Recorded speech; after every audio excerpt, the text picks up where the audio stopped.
technical problems this evening, and maybe the witches are at play. But hopefully we're going to catch up with you tonight on this Halloween. This rather will be a little bit of a distraction, and also on the night of Halloween, where the veil between this world and the next is much less important than love. And she adored a young Roundhead captain of Cromwell's army, whose name was Galley Knight. Galley Knight, that was his name. Late at night they would meet secretly on the dark walk, a path which was overhung with yew trees to the east of the hall. But somehow their secret was betrayed, and one night, when the young Roundhead arrived at the appointed trysting place, he found not his lady-love, but her angry brother, sword in hand. When the girl arrived, the body of her lover was laying on the pathway. She was so overcome with grief that she threw herself into the nearby lake. Her body was recovered the next day, mantled in a green shroud of slime and weeds. Still to this day, at certain times, the Green Lady of Ferbac Hall can be seen emerging from the lake and walking towards the shore. A love lost, a love story which ended in tragedy for two young people. We're now going to move to the north of the county, towards Thorpe Hesley. I want to talk about the Thorpe Hesley Boggart. Now, a boggart is a Yorkshire name for a ghost, and the boggart is believed to be the ghost of the Earl of Strafford. We have an account from the Christmas Eve edition of the Rotherham Advertiser, dated 1942. Local historian Dr. Gilbert Mould recounted, "During the 43 years I have lived at the Grange in Kimberworth, I have been familiar with the legend that the Earl of Strafford at certain times walked down Haig Lane from Wentworth Woodhouse, carrying his head underneath his arm. At those times they used to say that school children wouldn't attend school. Now an ancient oak tree which marked the spot from where the Earl was taken for execution on that fateful day in 1641 stood in Tankersley Park. It was known as the Earl of Strafford's Oak. It was said after his execution that many thousands gathered to watch. The Earl was interred in an unmarked grave in Houghton Roberts. His widow also was interred in the same grave." Now, the Thorpe Hesley Boggart actually coined a local saying, and that saying was, "There comes and there goes like the Thorpe Hesley Boggart." Or in English, "You come and you go like the Thorpe Hesley Boggart." And it means someone who you never quite expect to see, comes by surprise. You never know where they're going to be. Maybe that's a term that ought to be revitalised in that area. Now, I'm not making this up. This is all accounted for in the pages of that esteemed journal here. We now move on to Toddwick, and we're going to talk about the Toddwick Highwayman. Now, this is a story only from the late 1980s, comparatively recently. It was one night before Christmas in the late 1980s that Vinty Acrill was driving home from an office party which had been held in Sheffield. Although it was late, she was not particularly tired, nor had she been drinking, because she knew she had to drive home. It was around midnight that she turned left at Toddwick Crossroads. There were few lights and many overhanging trees.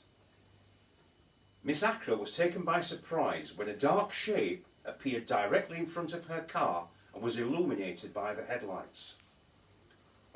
It was she could see a man sitting on a dark horse wearing a long flowing cape which was spread out over the horse's rump.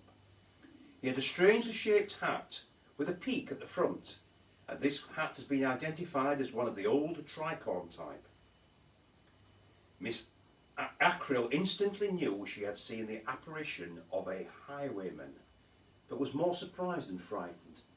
Now, there are many reports of ghostly highwaymen. It seems that there are certain occupations that are more attuned to turn into ghosts. Highwaymen and monks are particular professions, much more common than a ghostly accountant or a ghostly estate agent or a ghostly milkman even. So, occupational trends. We move over to the village of Wentworth, not Not Wentworth Woodhouse, but apparently there are a number of ghosts in the village itself. Wentworth Vicarage is said to be haunted by the ghost of Philip Verinil. He was a vicar who actually hanged himself in the house. It seems the gentleman makes occasional appearances, but never inside the house, always among the trees in the driveway that leads up to the house. Another story comes from Mr. and Mrs. Fred Rispin, and they share a house on Main Street in Wentworth with the ghost of a Miss Poles. She was a familiar figure in the village streets when they were teenagers. Miss Poles was a devout Methodist. She lived alone in that house for many years, long before the couple moved in. Mrs. Rispin says, "The first time I saw her, I was washing up in the kitchen, and something made me turn my head towards the door. An old lady floated past me in a black skirt, white frilled blouse, with a black velvet ribbon around her waist and around her throat.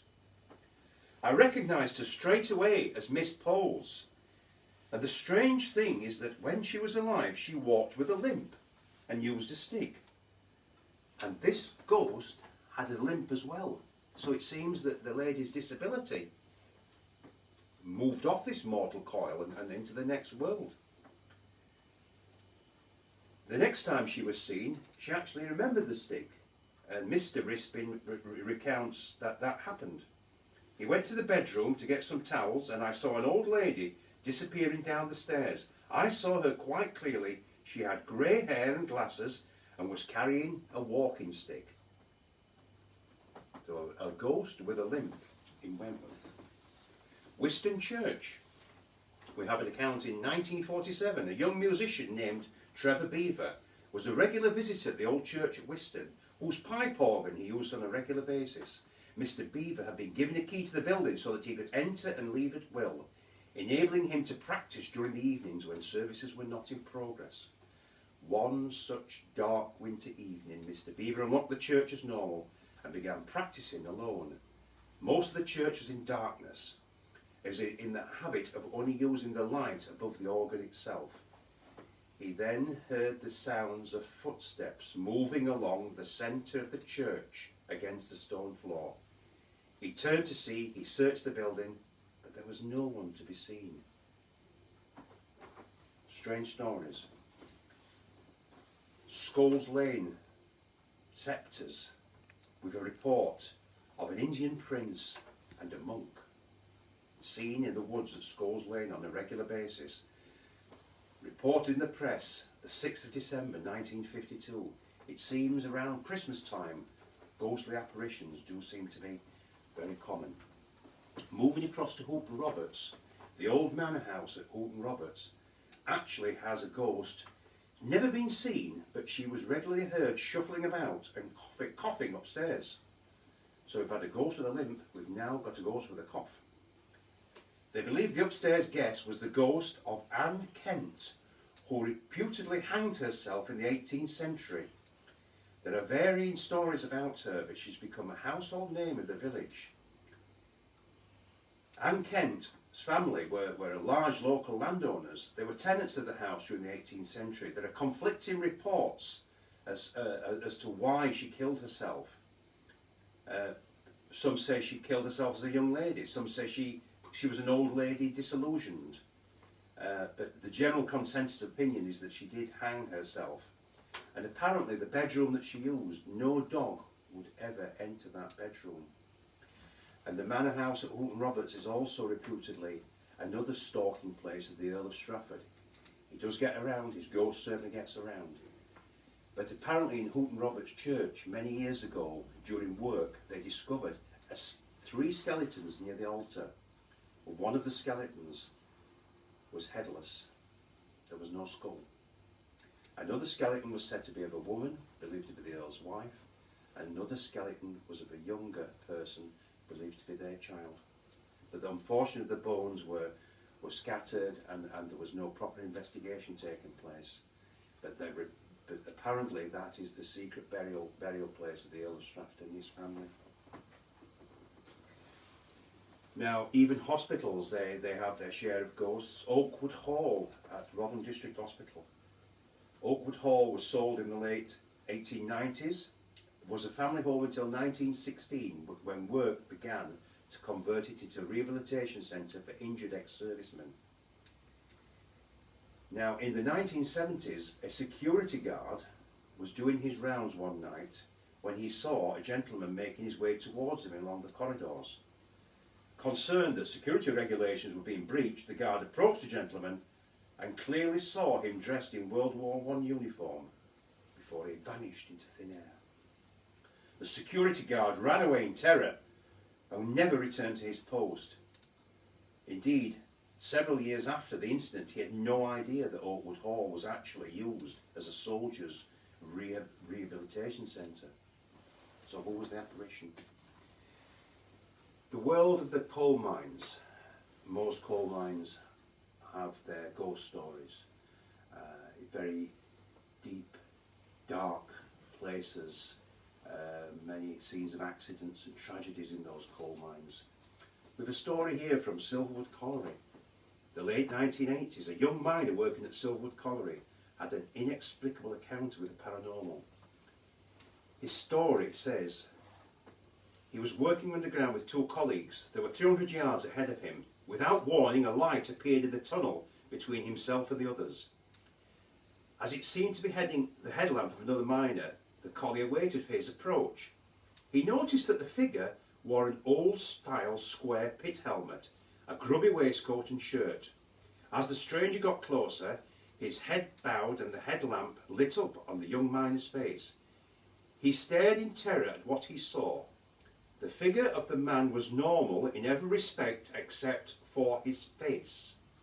The lamplight revealed a clearly defined neck and the shape of a face, but where the features should have been, such as eyes, nose and mouth, there was nothing, only a blank space. The terrified miner dropped his equipment and ran screaming towards his colleagues. He was taken above ground, suffering from shock.